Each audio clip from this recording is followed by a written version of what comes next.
Welcome to Mock the Week. I'm Dara O'Brien. Joining me this week are Andy Parsons, Ed Byrne and Russell Howard, Frankie Boyle, Hugh Dennis and Jack Whitehall.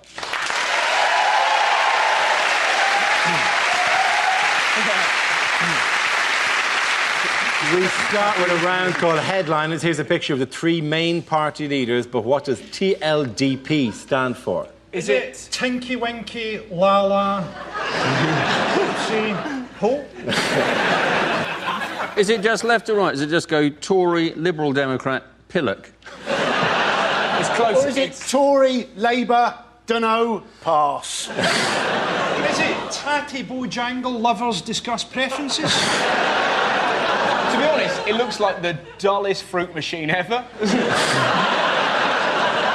think it just, you can't see them in the photograph, but it's tiny ladies delight politicians.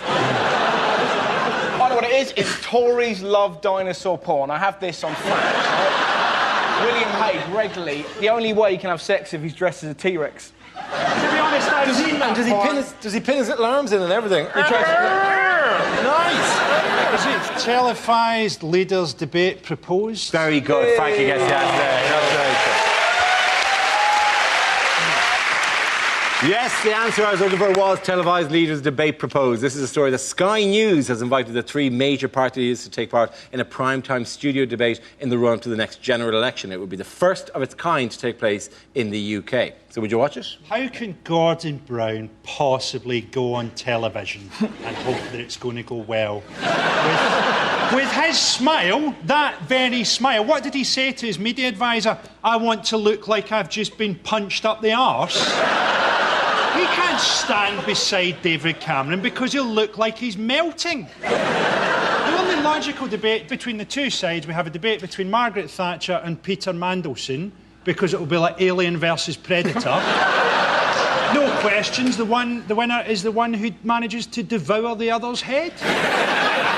They reckon that they will try and persuade them on there because they're going to say that they'll empty chair anybody who doesn't show up. Now, when Roy Hattersley didn't show up once, they booked him, didn't they? A tub of lard. The empty chair thing is intriguing, though. Because they said... Sky News have basically said, we've booked it, it's happening, and you can turn up or not turn up. So the empty chair thing is a possibility, because Brown said he's not going to go. So there is every chance that, under the law, they have to give the chair equal amount of time to the other two. And I think the chair could win in that situation.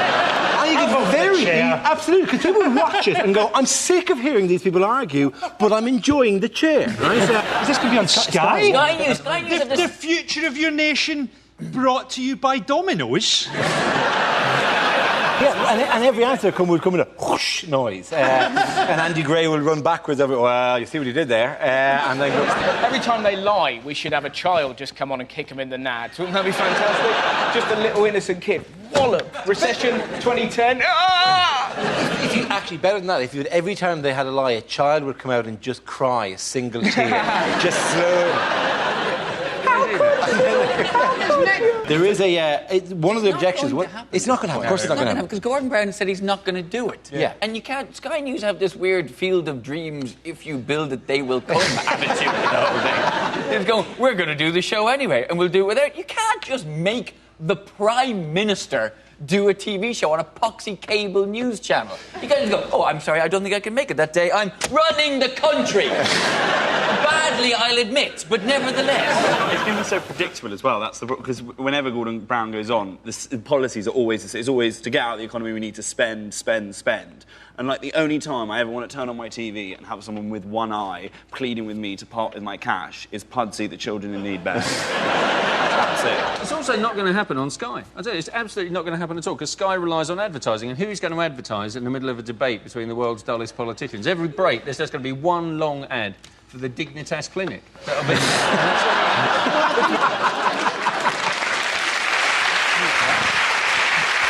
They're talking about having this hand-picked audience, and you're thinking, no, that will be dull. Get in a few rowdies, you know, and then each time Nick Clegg stands up, you're going to have a whole bunch of people going, who are ya? Who are ya? Who are ya? Nick Clegg could get an actor to stand in for him, couldn't he? Because nobody really knows who he is. People the next day would be going, oh, Nick Clegg was very relaxed, wasn't he? Very authoritative, yes, and surprisingly like Jeff Bridges. Nick Clegg could get one of the animatronics from Walt Disney. He could get, like, the bear that plays the guitar to come out and go, Nick Clegg, I didn't understand much of his policies, but he played the banjo exceptionally well. It's got to be a better idea than PMQs. Do you ever watch that? I mean, It's fantastic. I love PMQ. oh, no, it's not. Every time somebody agrees, have you ever made a point and someone got a good point and have your mates go, "Rah, rah." The noise they make, it sounds like somebody's put Boris Johnson in a blender. That is... It's so good because they're so childish during Prime Yeah, but Minister's that's what questions. they It's so just put fun. That's down, what I want yeah. to see in the debate, them to be like, right, let's get proceedings underway. Yeah, that's what your dad said last night when he was bombing your brother. That's exactly what it is. You know, they're talking about presenting this. David Frost is yeah. the front runner. How's David Frost going to present? Are they going to pull his head out of the freezer it sits in beside Walt Disney's, defrost it in the microwave? The last time David Frost interviewed three men, they were following a star. I will say, as a sequel, Frost Clegg doesn't quite have that Oscar ring to it. It's also quite likely to go number 10. Who wants to live in a house like this? I think the other thing is with David Cameron, Yes. I think, and it's because he's posh, and we all know that, but I think he should go on the defensive a little bit more, because I realise that I'm quite posh, and I've always taken the view, you know, if people give me shit for it, sticks and stones may break my bones, but screw it, I'm with Bupa. Kind of brings around us, you know. My fundamental objection to the idea of a debate between the leaders is that it is an American idea. I can't bear the idea that it's an American idea. It's like one of those ideas that we've imported. Like, nobody has a school leavers disco anymore. They all have a high school prom. And they all turn up in little bow ties and a ball gown. Know? Because he's cruising around in an empty limo. Yeah, you like the hip-hop? Ladies. It is so half-baked. If they want that to be properly American, they want to get one of the nerdy kids to come in with a rifle and shoot everyone.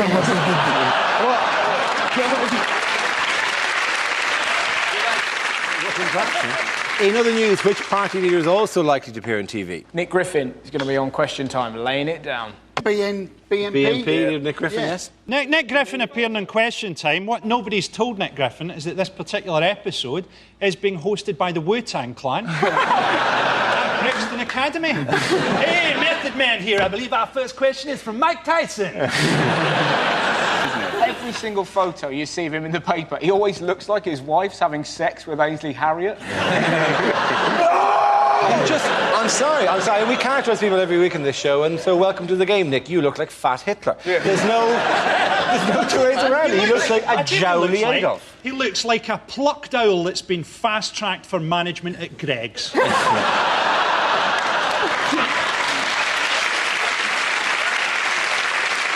Everyone says, everyone's defending the notion of putting the BNP on Question Time because everyone says, well, when they go on, they'll just sound like idiots and it'll show themselves up for the idiots that they are. Like, if someone's an idiot, no one's going to vote for them. The Mayor of London is Boris Johnson, right?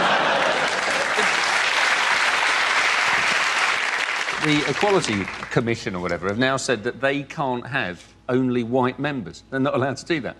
They're going to have to start accepting black and Asian members in the BNP. Which would be fantastic. Say, Trevor McDonald, News at 10, I have become president of the BNP. That would just sort the whole thing out. That's what they need, though. Yeah. If they had some black people in there, maybe they'd get to go to some proper parties, get laid and chill the fuck out.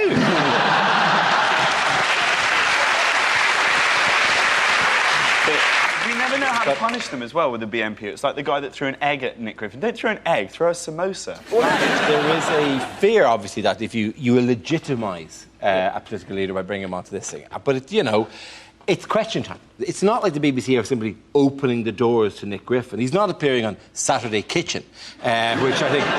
Or he's the new Doctor. That'd be particularly weird if, oh, my God, the new Doctor, it's Nick Griffin. And Nick Griffin points to his black assistant and goes, well, you're out for a start. This TARDIS is full. That's true. The most interesting thing about Nick Griffin, I think, do you know this fact about him? He went to an all-girls school. He was one of only 2 boys at an all-girls school, right? And I'm just going to play amateur psychologist here, right? I reckon the other boy at that school was incredibly good-looking, good with the ladies, and black. At the end of that round, ladies and gentlemen, the points go to Frankie, Hugh and Jack. Now we play a round called Thief of Gagdad. This game involves Ed, Jack, Andy and Russell, so if you could make your way to the performance area, please. This is where we test our performers' stand-up skills. We spin our news generator. It settles on a topic and anyone can volunteer jokes about the chosen subject. The winners are the people I judge to produce the funniest stuff. OK, here we go. Let's spin the wheel. First subject is sleep. Edbert. Does anyone here sleep with someone who snores? Yes? Well, I envy you, because I lie awake next to someone who snores. My wife snores terribly, and part of what keeps me awake is lying there going, how do you sleep through this? I can't sleep through it, I'm only next to it. The noise is inside your head. And how come you can sleep through that? But the sound of me making a sandwich in our kitchen, that wakes you up. There is no way me making a sandwich makes more noise than you're making right now. She snores so... She said the cutest thing to me one time, though. She says, do I not sound like a kitten purring? Bless. No. You sound like a cat drowning in porridge. If I had a kitten made that noise, I'd put it down. Apparently she had her nose broken a couple of times when she was a kid. Didn't teach her, she still bleeds and snores. Thank you very much, Ed. OK, let's spin the wheel again. Subject is health. Andy Parsons. With flu jabs now, what they do, don't they, is they put a little bit of flu into you to help you combat the flu. I was thinking by that argument, surely you should be able to have the odd cake to help you fight obesity. Because let's face it, you can do too much exercise, can't you? You know, did you see Madonna's arms? They didn't look right, did they? It's like half human, half Terminator. Of course, that's the problem when you're always picking up small African children going, no, no, no. Thank you very much, Andy. OK, that leaves it with Russell and Jack. Let's spin the wheel. The next subject is television. Who wants to come into that? Jack. I get very frustrated with pretty much everything on television. I find adverts at the moment particularly annoying, like the banking adverts, because they're trying to portray bankers as being nice people. Like, they've got this one at the moment for, like, a mobile bank that travels around the country, and you walk in and there's your friendly local bank manager acting like a hairdresser, like, nattering away. You know, you walk up to the till, it's like, oh, how was your holiday? I went camping. Oh, why did you go camping? Because you lost all of my money!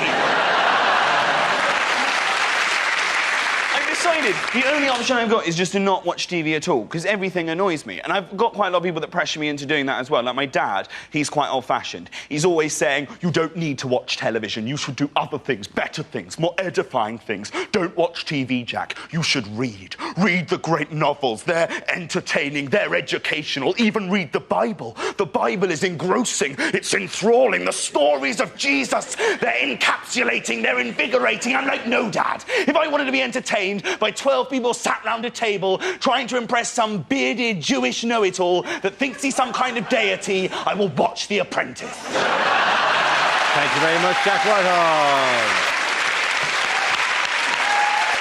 OK, Russell, let's see what you've been left with. Let's spin the wheel. That's fitness. Could have been camel toes. Now, I was in the gym the other day. I was in a locker room, and a 5-year-old boy ran in and jumped into a locker. Now, sometimes you know you're just going to have an incident, right? You could hear him in there giggling, like, and you knew what he was going to do. He was going to jump out and scare his mates, because his mates appeared seconds later, like, where's Stephen gone? Where's Stephen? He was there a minute ago. This is most irregular. Right? And he waited, not for his mates, but for 3 huge naked men. It was fantastic. They were kind of walking past, and this little kid leapt at those men like a cat with rabies. It was incredible, right? Just from nowhere, the noise they made, I've never heard a noise like it. They sounded like a tugboat getting molested. It was like,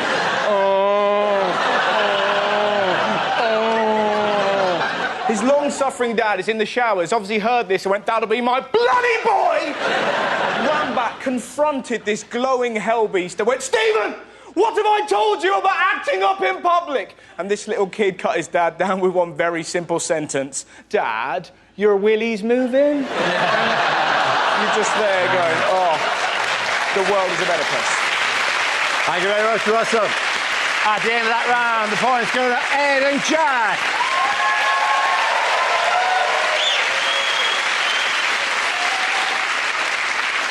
Our next round is called If This Is the Answer, What Is the Question? On the board are 6 categories. Jack, which category would you like? Travel, please. OK, your category is travel. The answer is 1 in 500. What is the question? Is it after how many miles would the Proclaimers realise they'd made a massive mistake? Is it how many of my sexual fantasies involve my partner? And, to be honest, in that one, she's introduced me to her sister. Is it how many traffic wardens will make it to the kingdom of heaven? Is it how many of Jeremy Clarkson's thoughts are about something other than himself? and that one is about a car. Is it if we're all after a partner who's 1 in a million, what will most of us settle for? Is it what proportion of complaints to the BBC are about Adrian Childs' face being broadcast before the watershed? How many documentaries on the History Channel aren't about pharaohs or the Nazis? How many Star Trek fans have touched a real woman? Why did you say that in such a camp way? Is it how many Daily Mail readers have first-hand experience of what they're outraged by? What is the last response you want to the question, what are my chances, Doctor? Is it the number of London Midland trains that were running last Sunday? You're absolutely right, Andy Parker. Thank you very much. Yes, the question I was looking for was how many of London Midland's Sunday train services running as normal last weekend? Thousands of people were forced to cancel travel plans or put up or replace them buses after London Midland cancelled all but one of its 500 services. On the plus side, it was the first time this year that London Midland only had 1 train that was actually running late. Also, you've got to feel slightly sorry for a train spotter that day who didn't check on the internet. It's like, it's going to be a big one, here. Yeah, train spotters, people who told themselves in front of trains, and villains who tie women to trains with piano players going diddle-dung, diddle-dung, dung, dung, dung, dung, dung, dung. Keep it going, keep it going. There'll be one along in an hour or so. Diddle-dung, diddle-dung. I'm bored of it. Ding, ding, ding, ding, ding, ding. You've hit upon a lovely point. Maybe there was somebody who was going to commit suicide. He went, I'm going to throw myself in front of a train. They went there, no trains. They thought, it's a sign. I'm going to live my life to the max. And he went outside and got hit by a replacement bus. That always What do you mean somebody was going to throw themselves under a train? This is Birmingham. Everybody was going to throw themselves under a train. I went to throw myself off a bridge, but there was a queue. Are there 500 trains going to Birmingham on a Sunday? Not. All over the Midlands. They wasn't. I mean, that would be like, I'm sorry you've missed that train, but there's another one along in 8.6 seconds. Why would anybody be going to Birmingham on a Sunday? Who's going? Grief counsellors? Imagine being on the 1 train on the Sunday that is going from Birmingham to Liverpool. It'll be like the last chopper out of Saigon, wouldn't it? They made it voluntary for people to work on a Sunday. And they used to offer the double time, and then they didn't. And so people no longer volunteered to work on a Sunday. It's not like phoning in sick. It's like phoning in sensible. It's what they did. It's like, yeah, you gonna offer us double time anymore? No. Oh, can't make it. Sorry. I came down with a dose of self-respect on Friday. They've got no trains running, but they do have replacement buses. And, we'll just get them to drive the train. Because surely a bus is a bit harder. You've got to steer. The train is just forward, stop, forward, stop. It can't be. Have you ever seen a more depressed sight than when you see a train driver come into a tube station? They're not happy people, are they? Just seem like that. Lights. It's the darkness. Don't make the darkness appear again. Would you think you could? Because it is. I mean, I'm sure there's a technical element to driving a train, but it does feel like forward, back, stop, right? They could have just gone, well, you're all here. Surely one of you would like a go at driving a train. I always fancy that. Yeah, but the buses, man, if you want to know how important trains are in our society, stand outside London Victoria coach station and watch the coach that's pulling out with to Inverness written on it. The faces of the people in that coach, they look like the faces of dogs in a vet. People who are on a 17-hour bus journey, and when they get off, it's going to be 1973. They're also not incompetent. They're not incompetent on trains. They're absolutely not incompetent on trains. Incredibly imaginative, because they come up with... If a train is delayed, they come up with the most fantastic reasons for it. And the one I loved, I was on the train once that went... Stuck outside Peterborough, and the thing went on, it went, we apologise for the wait outside Peterborough. This was due to a delay. There's always some poor fat bloke in a fluorescent top going, here's your replacement bus service. They always get in. You know, it's never kind of the dynamic train drivers down, you know, all sexy and like that. It's just that fat man. So Sunday, come on. All right, then. Do you not get annoyed by the noise? It drives me mental. You know the bit where the buffet guy comes on and just sort of lists the stuff that's in the buffet? He's not even memorised. There's like chocolate bars and cups of tea and like salmon. There's only like 6 things. Just memorise it. Or just don't tell us at all, because it's the sort of stuff you'd expect to find in a buffet. Why would you need to be told anyway? When you walk into a shop, they don't go, hello, welcome to the shop. In the shop, we have magazines over there, some sweets over here. We have cigarettes behind me here.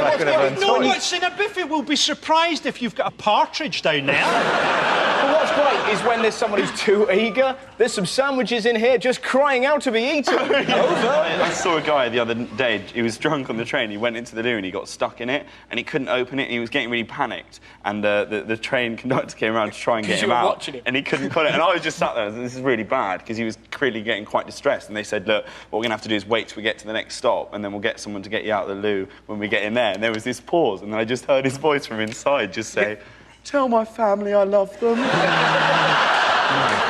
My favourite irony of the thing was that one of the stations that there were no trains leaving from had a Yo Sushi in it. That must have really felt there. You're sitting there watching the plates go past on a tiny train. Well, that small bit of rice and fish is going to reach its destination a lot faster than I will. My favourite announcement, once I heard this guy going, we're going to have to go very slowly through Swindon because there are some ragamuffins on the line. And then it was so lovely because we sort of went past and there was about 15 kids swearing at the train like that, and the train announcer went, look at those arseholes. So we were kind of cheering and that, and then about a minute later this woman looked very angry. She's on her phone like that, just kind of going, all right, Matthew, it's your mother here. Revising, are you? Yeah? I've just seen you swear at the train. I had another fantastic announcement, which was outside Gloucester or somewhere, coming into Gloucester, and he went, we apologise for the delay outside Gloucester. This is due to chronic underinvestment in the rail industry. OK, at the end of that round, the points go to Russell, Ed and Andy. Now we come to our final quickfire round called Scenes We'd Like to See. This is for everyone, so if you can make your way to the performance area, please. I caught ideas for scenarios we'd love to see, and the performers come in with their suggestions. OK, here we go. The first subject is bad things to hear from a tour guide. Please don't take photos of the natives because they believe that you're taking part of their soul. Apart from that, enjoy Norwich. Hello, my name's Janet. I'm your holiday rep, and basically, I'll be giving out morning after pills like they were Smarties.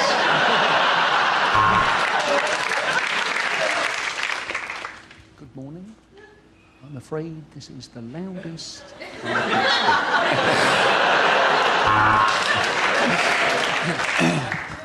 Venice is a most historical city, famous for its... Oh, shit, it's flooded. Everyone get back on the bus.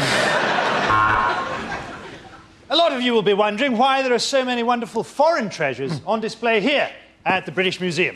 And the answer is quite simple, really. Gun beats spear. Don't worry, this castle does cater for the disabled. They bring you a sandwich while the rest of us go up the steps to look at it. Let's have a little song, shall we?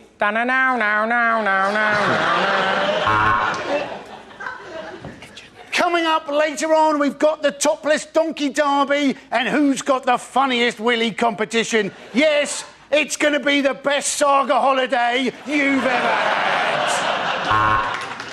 I know that a lot of you can't bear to leave Thailand, which is why I've hidden drugs randomly in your luggage. And as we enter the next room, I need you all to be very quiet because we have technically broken in.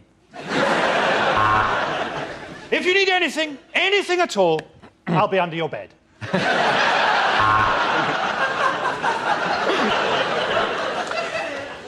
And if you look out the window on your left, you'll see the side of the road that we should be driving on.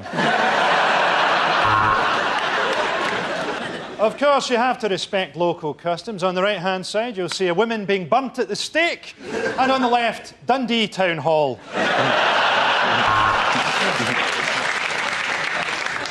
Well, this is the deepest, darkest bit of the caves.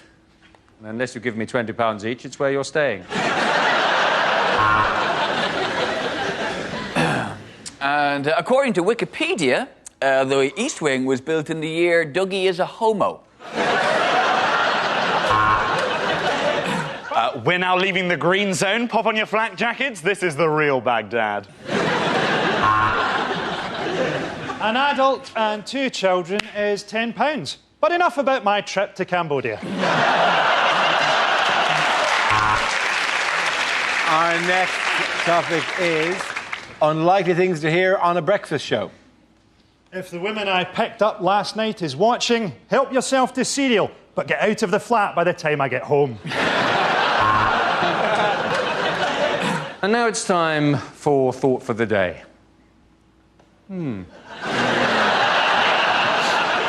That was a good one. You're listening to Six Music. Yes, you. Just you. Welcome to Travel Report. We've got a text here from Dave on the M5 who says, ha ha ha, every morning you leave for work, I pop round and shag your wife. So if you're trying to get in via Junction 2, stop it. It's against nature, and the Bible says no.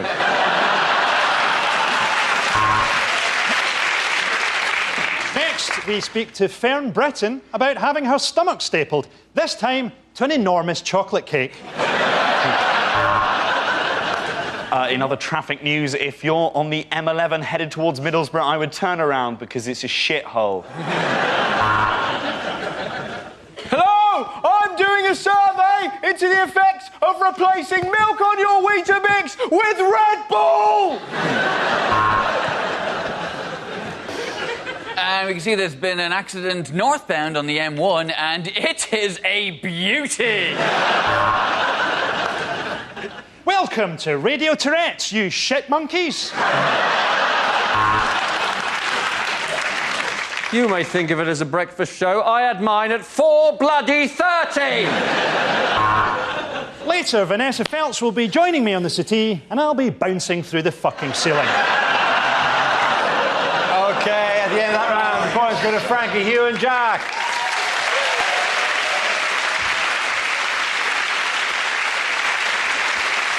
And that's the end of the show. This week's winners are Andy Parsons, Ed Byrne and Russell Howard. Commiserations to Frankie Boy, Hugh Dennis and Jack Whitehall. Thank you for watching. I'm Dara Breen. Good night.